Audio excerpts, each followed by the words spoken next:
Hi, I just read Homunculus Volume 1, and let me tell you, this manga is leading the charge for my favourite of 2023. Homunculus is a psychological thriller manga series created by Hideo Yamamoto. It is already quite well known in the community, originally running from 2003 to 2011, but it's only just had an English printing, and that's why we're talking about it. And boy is there a lot to talk about. But first, the synopsis. Homunculus follows our main protagonist, Susumu Nakoshi. He's down on his luck, broke and homeless, instead living out of his most prized possession, his car. And he's continuing on like this in some sort of state of limbo. That is, until he meets Manabu, an eccentric medical student with a really strange request. Manabu is interested in investigating the supernatural and delving into the human psychology, which has led him to the conclusion that he wants to enact a procedure called tree panning. Now, tree panning is an ancient art / medical procedure that is thought to reinstate the childlike qualities of the human brain by drilling a hole in the skull and releasing the pressure that has built up over adulthood. This process is thought to grant a sort of sixth sense, and Manabu wants to experiment with this. Nakoshi, our main character, quite understandably rejects this offer, abandons Manabu and thinks no more of it until his car gets towed, which we find out was orchestrated by Manabu, and Nakoshi is forced to agreeing to this suspicious operation. The two complete the operation and begin to investigate as to whether a sixth sense has been gained, but they find nothing at first. When alone, Nakoshi realizes that if he covers his right eye, he sees the world slightly differently, in that he can see people's deepest reflections of themselves. These are called the homunculus and are the cornerstone to this story. The tree panning operation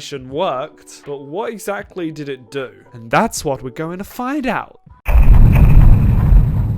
Tree panning granted Nakoshi with a sort of second vision. He's able to see the world differently from the eyes of a child, but maintaining all of the stuff he's learnt throughout his life, which basically makes him an extremely clever person with the brain of a child. The homunculi are shown as malformed versions of their human counterpart, often focused on one key feature influenced by that person's psyche. That's why at its core, Homunculus is a story about humanity, psychology, and image. Our main characters are deeply flawed and rooted in clearly psychoanalytical traits, and the actions they take also flow in this direction. The first act of this story is based around Nakoshi helping someone overcome their trauma using his newfound ability. The tree panning has given him insight into real people, not the facades that we put up to society. And this is such an interesting premise, and it leads to the start of what I hope to be a really insightful and interesting read. Manabu aids this factor of insightfulness. Due to his medical background, he's able to delve so much more into the psychology of what's going on with our main character, and he adds a lot of clear context to why these things are happening and exactly what the homunculus are. This manga is smart, and it has a clear message that it's trying to get across.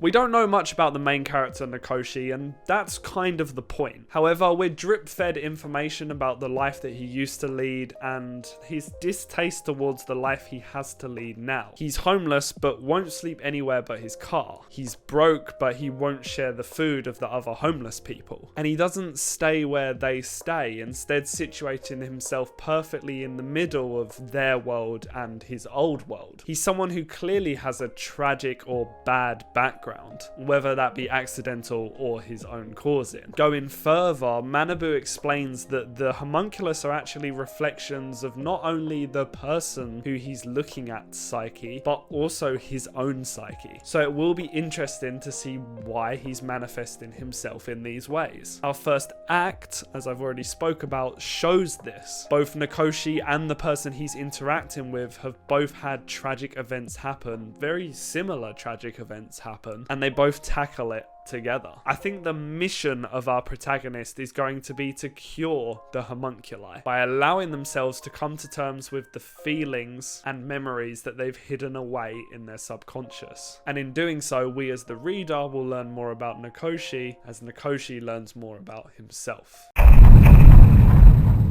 One thing I was not expecting from this manga is how beautiful the artwork is. The homunculi, firstly, are extremely interestingly designed. The subject matter allowed Yamamoto to go all out on his designs, and there is an absolute abundance of them. Some people look like trees or have exemplified features, they look scary or gruesome, and some of them even look cool. Once again, talking about the first act, we have a character who's built a metal robot around himself to protect their inner child, and this is all shown in great detail. But it isn't just the homunculus that are well designed. The characters, facial expressions, environments, and especially the full page spreads are done masterfully and work to both draw us into the story and also set the tone. We are constantly shown the divide between Nakoshi's new world and his old world by looking at spreads of hotel skylines or the city compared between night and day. There's also some amazing panels of seeing the sunset over water. This manga does really well at creating these cityscapes that are both calming and also a little uneasy, but where the art truly shines and is at its most haunting is in the facial expressions of the characters. These are realistic interpretations of raw emotion, with multiple of our characters shown breaking down into tears. It is powerful. And I guess if I could describe Homunculus Volume 1 in one word, it would be powerful. The message it's trying to get across is raw, emotional, and reflective of the society that we live in. Not just when this manga was conceptualized, but even more so now. And it can succeed with getting this message across by using an absolutely enthralling story idea, dripping in scientific intrigue and philosophical insight. Homunculus Volume 1 is masterfully done, and I cannot wait to read more.